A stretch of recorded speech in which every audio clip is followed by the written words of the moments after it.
Welcome to section 6.2, while and do while loops. This time we're moving past the for loop and getting into two new loop types that are super useful when you don't know exactly how many times something should repeat. Here's what we'll be learning. How to use a while loop, how to use a do while loop, and when it's better to use one over the other. Sometimes you have no idea how many times something should run. Maybe you're waiting for user input or a condition to change. That's where these loops really shine. They keep going until the job is done.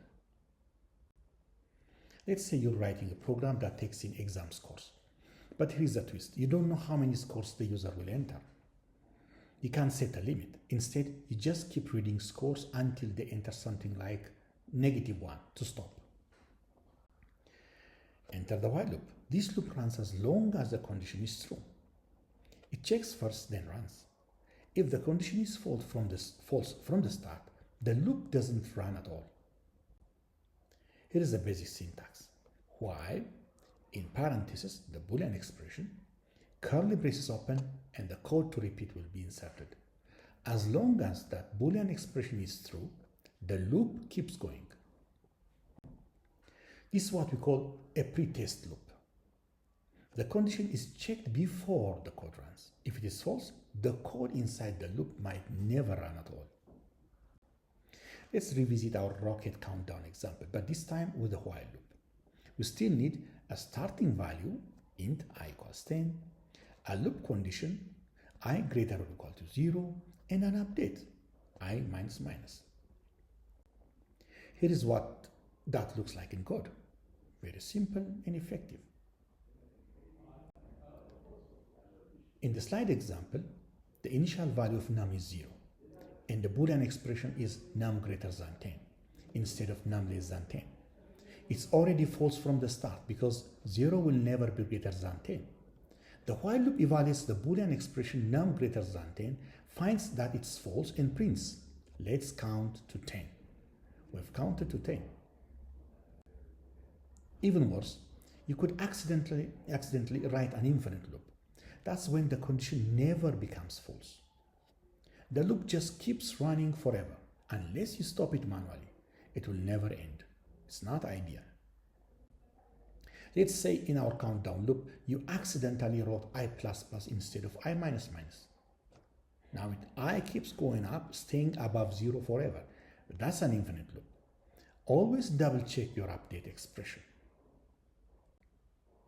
While loops are also super useful when reading input. Okay, here is a classic pattern. It keeps reading values until the user types -1. The slide example shows how loop and scanner class can work together. In exercise 1, modify the square root while.java file.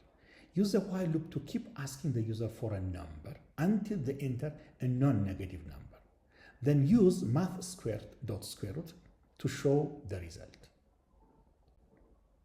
Now let's switch gears and talk about do while loops. These are also called post-test loops because they check the condition after running the code. That means the loop always runs at least once. If the condition is false, the loop still executes at least once, but it stops at the end of the loop. Therefore, the statements within the do block are always executed at least once. Output of this code will be countdown to launch 10, 9, 8, 7 until 0, then blast off. In exercise 2, open the sum of nums.java file from earlier and rewrite it using a do while loop. The logic stays the same, but now your loop runs at least once before checking the condition. Let's compare the for loop and while loop side by side. In a for loop, initialization, condition, and update are all in one line. It's compact and easy to follow when the number of repetitions is known.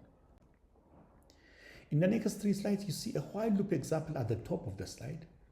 At the bottom, you see the same logic implemented by using a standard for loop. The 3 essential elements of a while loop are also present in the for loop, but in different places.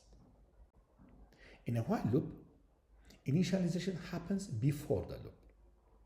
The condition is the only thing in the loop header. The update is often in the body, but that means more responsibility on you to not forget it. The Boolean expression, it sits in the same place for both, but in for loops, it's part of a cleaner single line setup. The update in for loops, it's always there in the header. With while, it's easy to forget. That's one big reason infinite loops sneak in. So which loop do you use? While loop, when you're not sure how many times something will run or whether it should run at all. Do while when the code must run at least once, then possibly repeat. For loop when you know how many times the loop should run or you're counting with a known pattern. To wrap it all up, you now know how to use while and do while loops. You understand when to use each type, and you can confidently write programs that loop based on dynamic conditions, not just fixed counts.